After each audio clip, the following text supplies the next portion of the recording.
আসসালামাইকুম সম্মানিত দেশবাসী। দেখুন, সৌদি আরবের মতো মরুভূমির জায়গায় 46 ডিগ্রি, 47 ডিগ্রি এবং 48 ডিগ্রি তাপমাত্রা কীভাবে বাষ্প দিয়ে নিয়ন্ত্রণ করা হচ্ছে। সেখানে বোঝা যাচ্ছে যে 20 থেকে 25 ডিগ্রি তাপমাত্রা এখন বিরাজ করছে।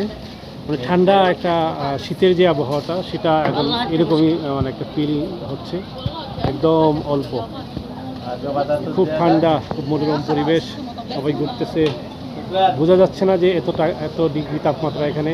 খুব সুন্দর। বাংলাদেশে যদি এরকম বড় বড় প্রোগ্রামগুলিতে, বড় বড় বিভিন্ন শপিং মলে বাহিরে যেগুলো মানুষের সমাগম হয়, সেখানে যদি এরকম দিয়ে রাখতো, মানুষ কিন্তু সুন্দরভাবে আসা যাওয়া করতে পারতো, থাকতে পারতো এবং ঠান্ডা একটা যে ফিল সেটা উপভোগ করতে পারতো।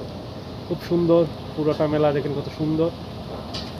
পুরোটাই বাষ্প আকারে এইভাবে দেওয়া হচ্ছে পানি। খুব ঠান্ডা, মনে হচ্ছে যে একদম মানে শীতল জায়গায় আমরা বসবাস করতেছি এরকম।